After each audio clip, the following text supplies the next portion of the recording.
थोड़ा सा भी भजन के लिए आपका जो एक कदम बढ़ा है ना, प्रभु इतने को ही बहुत मान लेते, बहुत मान। तुम 10 बार राधा राधा कहते हो ना और पूरे दिन भर प्रपंच में लगे रहते हो, हम हृदय से तुम्हें प्रणाम करते हैं कि ये 10 बार राधा नाम जो तुमने बोला है ये तुम्हारे लिए बहुत बड़ी काम की चीज हो जाएगी, निर्णय में तूफान मचा देगा। एक एक नाम का ऐसा चमत्कारिक स्वरूप कि उसी में प्रिया प्रीतम झलक रहे हैं। एक एक नाम तो आप बोले राधा, राधा वल्लभ, साक्षात प्रिया प्रीतम आपके जिह्वा में है। एक बार बोले राधा वल्लभ, ये आपको बचा लेगा। घोर पापाचरण तुमसे हुए हैं, तुम्हें एक नाम बचा देगा, विश्वास करो। अपने भागवत धर्म में, प्रेम धर्म में अटल श्रद्धा, गुरु निष्ठा, नाम निष्ठा, धाम निष्ठा, सब कुछ नष्ट हो जाए, धाम नहीं छोड़ सकता। मुझे घोर दुर्गति प्राप्त हो लेकिन नाम नहीं छोड़ सकता। तुम जिससे मिल रहे हो, तुम जिससे देख रहे हो, जिससे तुम प्यार कर रहे हो या जिससे तुम नफरत कर रहे हो, वो हरि है, दूसरा नहीं है। थोड़ा भी नाम जप हुआ है तो अंतिम समय जो चित्र आने वाला आपका है, जो आपकी फोटो खींचने वाली है अगले जन्म की, उसमें भारी पड़ जाएगा नाम, आपको बचा लेगा। अगर उस समय भगवत स्मृति आ गई तो कहना क्या है, अगर नहीं भी आई और कोई संसारिक चित्र आ गया, भजन बहुत कम किया है, दुर्गुण दुराचार बहुत अधिक हुए हैं, तो अगली योनि मिलेगी पर वो महामंगलमयी होगी। जैसे हिरण की योनि मिली पर वो गंडकी नदी में ही अपने शरीर को खड़ा करके भजन कर रहे, चूक हो गई, प्रभु का विस्मरण हो गया, अब नहीं होने देंगे। उस पशु शरीर में वो निरंतर भजन करते हुए शरीर का त्याग किया, तो ब्रह्मबोध संपन्न महापुरुष जड़ भरत जी के रूप में उनका प्रादुर्भाव हुआ। भजन कभी नष्ट नहीं होता।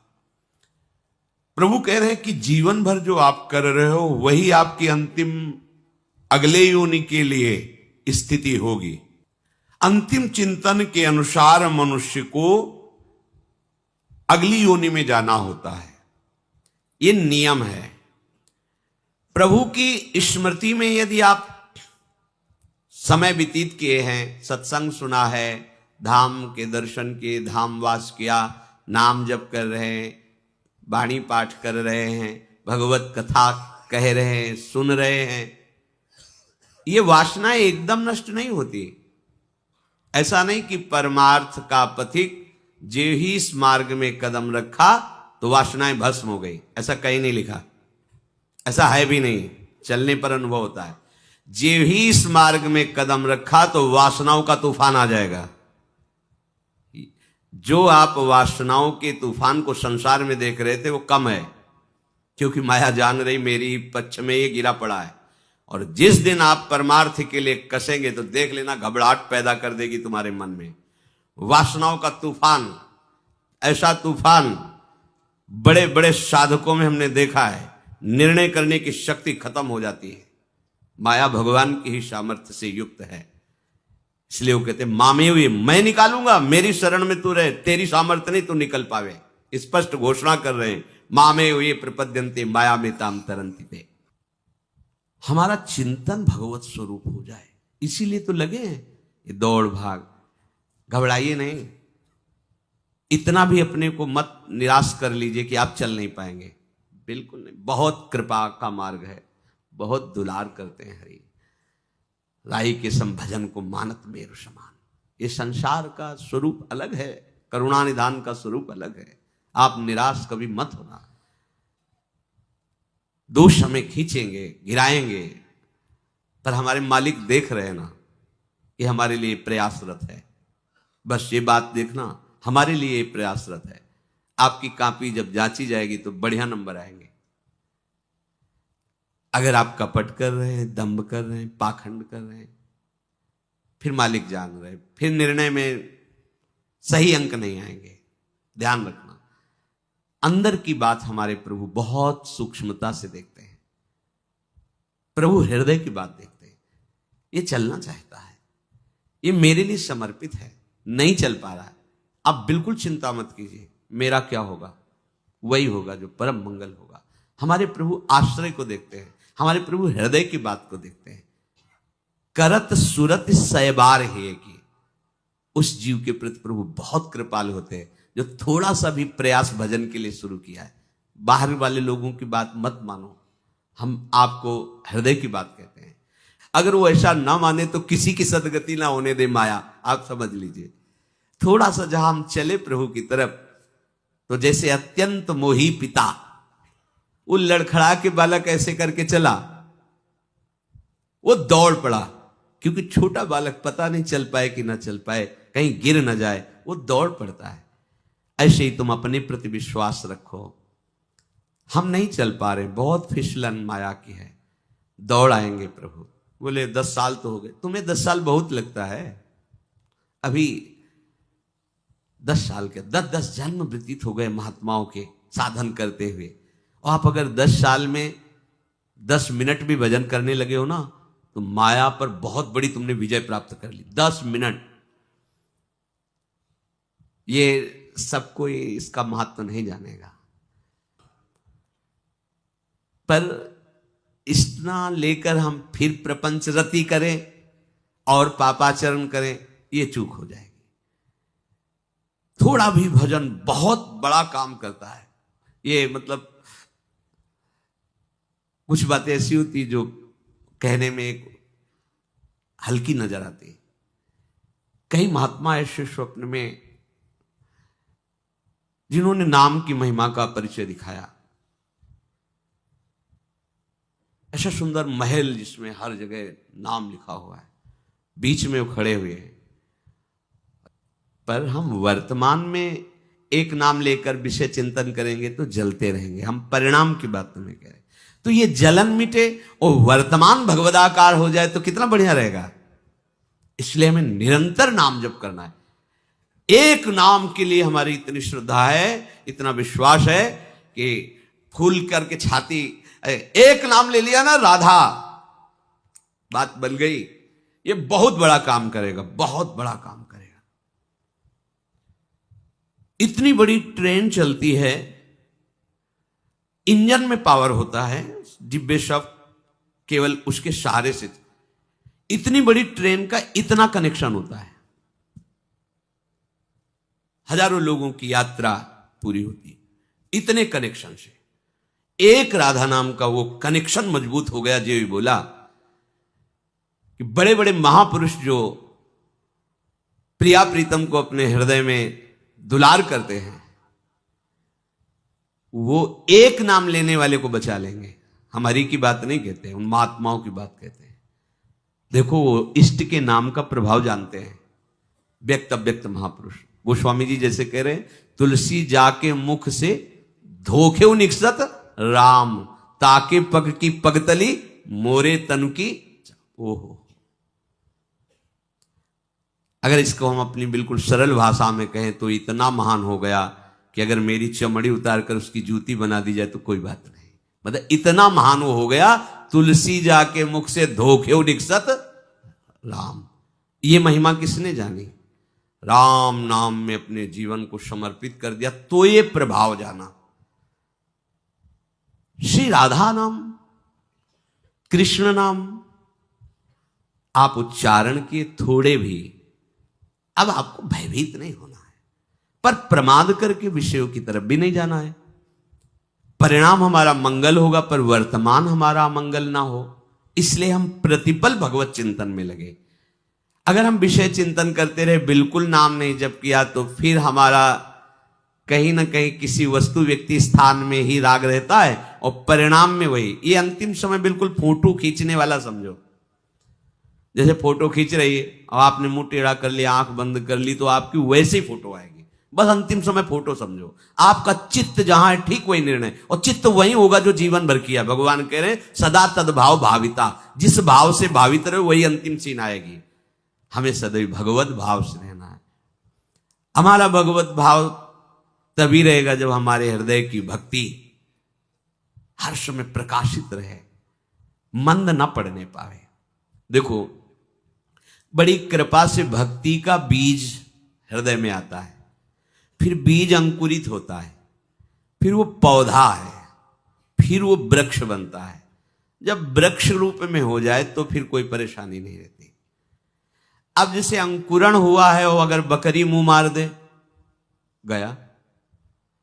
बट वृक्ष का बीज और अजवाइन का बीज एक ही जैसा होता है, पर अजवाइन इतनी बड़ी पौधे में होती है, और बट वृक्ष जब अपना रूप धारण करेगा तो हाथी भी बांध दिया जाए तो उसे नहीं उखाड़ पाएगा, बड़ा विशाल बट वृक्ष। भक्ति का बीज अंकुरण होता है, उसको सींचते हैं और उसकी बाढ़ करते हैं। भक्ति की अगर बाढ़ के द्वारा रक्षा न की गई तो माया बकरी चुन जाएगी, आहार कर। और बकरी का चरा हुआ पौधा मुश्किल ही किनगा देता है, दोबारा अंकुरित होने में बहुत। ये माया बकरी जब तुम्हारे भक्ति पौधे को चर जाएगी तो तुम्हारे अंदर नास्तिकता आ जाएगी। कुछ नहीं, सब नाटक, सब ड्रामा देख लिया, अरे हम भी सेवा में रहे, हम जानते हैं सब। क्या जानते हो तुम? अगर तुम जान गए होते तो यही जानते कि प्रभु के सिवा कुछ नहीं है। क्या जाना? अपने बुद्धि के विषय को, प्रपंच को जाना, और क्या जाना तुम्हें? बकरी चरेगी तो पौधा में अंकुरण होने की शक्ति क्षीण हो जाएगी। ये माया बकरी है। गुरु कृपा से, हरि कृपा से तुम्हारे हृदय में अंकुरण पहुंचा है, बीज का हो गया है अंकुरण। अब कोमल कोमल पत्ते निकल रहे हैं ज्ञान वैराग्य के, भक्ति में। और माया बकरी अपने बच्चों के साथ आ रही मिमियाती हुई, काम क्रोध लोभ मोह मद मत्सर, ये चुनने के लिए आ रहे हैं उस पौधे को, यही आहार है उनका। आपकी बाढ़ मजबूत होनी चाहिए। सत्संग, साधु संग, भक्ति कर दीप प्रेम करी बाती, साधु संगति करी अनुदिन राती। रात दिन साधु संग में रहो। साधु संग किसी शरीर, किसी वेश को नहीं कहते। साधु संग भगवद उपदेश को कहते हैं। जो महापुरुष जन भगवत चिंतन में तन्मय, उनकी वाणी के अनुसार चल रहे हो, रात दिन साधु संग कर रहे हो।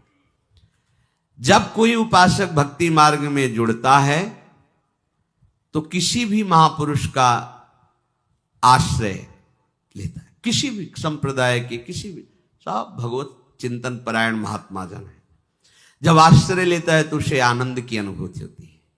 आश्रय से उसके अंदर त्याग वृत्ति प्रकट होती है। त्याग ही वैराग्य रूप धारण करता है। ये यात्रा उनके आश्रय से हुई। अब उस आश्रय से नजदीकता बढ़ती है, प्रियता बढ़ती है। जहां नजदीक और प्रिय हुआ, अब माया आखिरी जाल डालती है। इसलिए महत्संगस्त दुर्लभ हो, फिर लिख दिया तुरंत दुर्गम हो। इतना दुर्गम है अब सानिध्य निर्वाह करना कि आपको लगेगा जब आश्रय नहीं लिया था तब तो था, आश्रय लिया तब भी था, अब तो नजदीक हो गए। अब क्या हो गया? अब आखिरी फाइनल है। अगर ये दुर्गमो शब्द पार कर गए तो अमोघस्य आगे शब्द है, निश्चित भगवत प्राप्ति। अब वो महापुरुष के वचन, महापुरुष के प्रति समर्पण, इसका विस्मरण कर जाता है। अपना अस्तित्व उसके अंदर जागता है। हमने ये त्याग किया। मैं ए भैया कहां हो, कहां हो? आश्रय लिया था तो शब्द था कृपा सिंधु, आपकी कृपा से मुझ अभागी का भाग्य उदय हो गया और वृंदावन वास मिला। मेरी सामर्थ्य कहां थी? प्रभु मैं तो संसार के भोगों में रत, आपकी कृपा से वैराग्य मार्ग में कदम रख रहा हूं। आज से नियम लेता हूं कि ब्रह्मचर्य से रहूंगा, आज से नियम लेता हूं कि भजन करूंगा। ये बीच में क्या आ गया? ये मैं कहां से आ गया? जिसका आश्रय लेकर तुम माया से मुक्त होना चाहते थे, उसको उपदेश देने की सामर्थ्य कहां से आ गई? उसके निर्णय किए हुए सिद्धांत में तुम्हारी टांग लड़ाने की सामर्थ्य कहां से आ गई? माया ने दी, माया ने। भक्ति के पौधे को बचाने की जगह तुमने बाढ़ हटा के गेट खोल दिया, आओ चुन जाओ। भैया सावधान। संतों के संग की बाढ़, सत वचन की बाढ़, सत चिंतन की बाढ़, यही तुम्हारे भक्ति पौधे को सुरक्षित। और जहां ये बढ़ा तो विशाल वृक्ष बन गया। और बट वृक्ष के नीचे आसन लगाने के लिए शिव आ गए। भगवान शिव का आसन कहाँ है? बट वृक्ष के नीचे। बट विश्वास अचल निज धर्मा, अपने भागवत धर्म में, प्रेम धर्म में अटल श्रद्धा, गुरु निष्ठा, नाम निष्ठा, धाम निष्ठा, सब कुछ नष्ट हो जाए, धाम नहीं छोड़ सकता। मुझे घोर दुर्गति प्राप्त हो लेकिन नाम नहीं छोड़ सकता। मेरा जगत चाहे मिलकर के सर्वनाश कर दे, हे प्रिया प्रीतम आपको नहीं छोड़ सकता। ये बट विश्वास अचल निज धर्मा। तो बैठ गए शिव लगा करके आसन उसी जगह। शिव कल्याण, शिव ज्ञान समुद्र, शिव समदर्शिता, ये जागृत हो गए। हर शोक भय नहीं मन माही, अस सज्जन मम उर्वस कैसे, लोभी हृदय बसे धन जैसे। उपासक को इस माया के आकर्षण के, माया के द्वारा प्रकट किए हुए प्रपंच के, माया के द्वारा प्रकट किए हुए नानात्व, भेद बुद्धि, दोष दर्शन, इससे अपने आप को बचाना है, उसमें कुदाना नहीं है। बहुत बढ़िया अवसर है ये। तो सौभाग्य मानो कि तुम्हें रोज सत्संग मिल रहा है। गांठ लगाते हो फौरन खोल करके कैसे फैला दी जाती है, मत लगाओ मत लगाओ। रोज हम गांठ लगाते हैं, माया से संबंध की रोज गांठ लगाते हैं। भगवत कृपा, गुरु कृपा, रोज उसे खोल रही है। अरे भैया, जो मेन गांठ खोले नहीं, वहां तक पहुंचने के लिए हमें आगे बढ़ना है। तुम तो फिर नई गांठ जोड़ रहे हो, फिर तुम नया बंधन स्वीकार कर रहे हो, राग द्वेष का, गुण दोषों का, फिर नए जन्म की तुम रचना। छोड़ इसको, अभी तो मेन पे पहुंचना है, जड़ चेतन की ग्रंथि का भेदन करना है। उपासक समझे, जिसके आदेश और वचन पर आश्रय लेकर तुम इस ऊंचाई पर आ गए, धामवास, भोगों का त्याग, भगवत प्राप्ति के लिए नहीं जानते हुए भी उनके बताए मार्ग पर चल दिए, तो तुम्हें विश्वास होना चाहिए कि लक्ष्य भी मिल जाएगा। अब तुम ज्ञानी मत बनो, अब ज्यादा बुद्धि दौड़ाने की जरूरत नहीं है। तन्वांग मनोभिरमलई सोहम तविवाश्रिता। आप जो चाहे जैसे चाहे नाथ, बस मुझे आपका भरोसा, आपका दृढ़ निश्चय, आपके लिए ही जीवन। हमारा हृदय भक्ति से लबालब भर जाए। देखो, नाचने का मन हो, रोने का मन हो, ऐसा लगे कि प्रभु मिले तो दौड़ के लिपट जाऊं और कहूं प्रभु अब कभी मत छोड़ना। ऐसी भावनाएं बननी चाहिए। या हम बैठे भावना क्या बना रहे, सोचो। तद्भाव भाविता, आप क्या भावना बना रहे? तुम्हें रोना आना चाहिए कि प्रिया जो इतने महीने, इतने साल वृंदावन वास करते हो गए आपके महल में, एक बार भी लाडली जो मुझे ऐसा नहीं लग रहा कि आप हो यहाँ, मुझे दिखाई नहीं दे रहा। अनुभव ने प्रिया जो कृपा करो, गुरुदेव कृपा करो, हे वृंदावन राजधानी कृपा करो। हमारा रोना इधर होना चाहिए भाई, हमारा समय बर्बाद हो रहा है।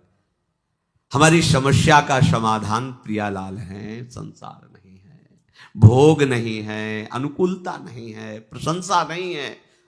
हमारा समाधान प्रियालाल है। कोई भी कष्ट, कोई भी विपत्ति, कोई भी समस्या आपको तभी परास्त कर पाएगी, आएगी परास्त तभी कर पाएगी जब आप आज्ञा का उल्लंघन करेंगे, भगवत विस्मरण करेंगे। दो शब्द याद रखो, बहुत प्यार से समझा रहे हैं। हमसे भी जहां भी त्रुटि होती है, वहां हम भगवत विस्मरण जब किए होते हैं, जब भगवत चिंतन रहित सेकंड होता है, उसी सेकंड में चाहे गुस्सा हो, चाहे कामना हो, चाहे किसी के प्रति घृणा भाव हो, तभी आएगा। जब हमारा अखंड चिंतन चल रहा है तो कभी नहीं आ सकता। बड़ी से बड़ी भावनाएं विपरीत होने पर भी एक मस्ती रहती है। हम अपनी भक्ति को स्वस्थ करें, पुष्ट करें और श्रृंगारित करें। श्रृंगारित भक्ति को देखकर हरि रीझ जाते हैं और प्रिया सहित आकर उसके हृदय में खेलने लगते हैं। भक्ति का जो श्रृंगार स्वरूप बड़ा सुंदर वर्णन किया है, ध्यान पूर्वक हम सुने। हम सबको भक्ति का श्रृंगार अपने हृदय में करना है। बोले श्रद्धाई फुले लयो उबटनो श्रवण कथा, मैल अभिमान अंग अंगनी छुड़ाइए, मनन सुनीर अनवाई अंगुछाई दया, नवनि बसन पन शोधो ले लगाइए। आभरण नाम हरि साधु सेवा कर्ण फूल, मानसी सुनथ संग अंजन बनाइए। भक्ति महारानी को श्रृंगार चारु बीरी चाह, रहे जो निहारी लहे लाल प्यारी गाइए। हमारे हृदय में भक्ति है, पूरे जगत में सबके अंदर भक्ति है। सब जग देखो चाहि काहि कहो हरि भक्ति बिनु। सेवक जी महाराज कहे कोई भी बात मनमानी नहीं है। किसको कहूं भक्ति से रहित है? पूरा जगत हरि की भक्ति से युक्त है। आप कैसे कह सकते हैं कि हरि की भक्ति से युक्त है? क्योंकि उनको दिखाई दे रहा है हरि ही पदार्थ बने हुए हैं, हरि ही व्यक्ति, हरि ही दृश्य, हरि ही। तो तुम किसी पदार्थ की भक्ति कर रहे हो तो महापुरुष क्या देख रहे? तुम हरि की भक्ति कर रहे हो, पर तुम जानते नहीं हो कि हरि है, इसलिए तुम्हारा हृदय असंतुष्ट है, तुम्हारा हृदय दुर्गति की भावों से युक्त होकर दुर्गति का भोग कर रहा है। तुम जिससे मिल रहे हो, तुम जिससे देख रहे हो, जिससे तुम प्यार कर रहे हो या जिससे तुम नफरत कर रहे हो, वो हरि है, दूसरा नहीं है। हमारी भक्ति हरि से विमुख होकर के हरि स्वरूप त्रिभुवन में फैली हुई है। मत्ता परतरम नान्यत्। अब कोई विषय की भक्ति कर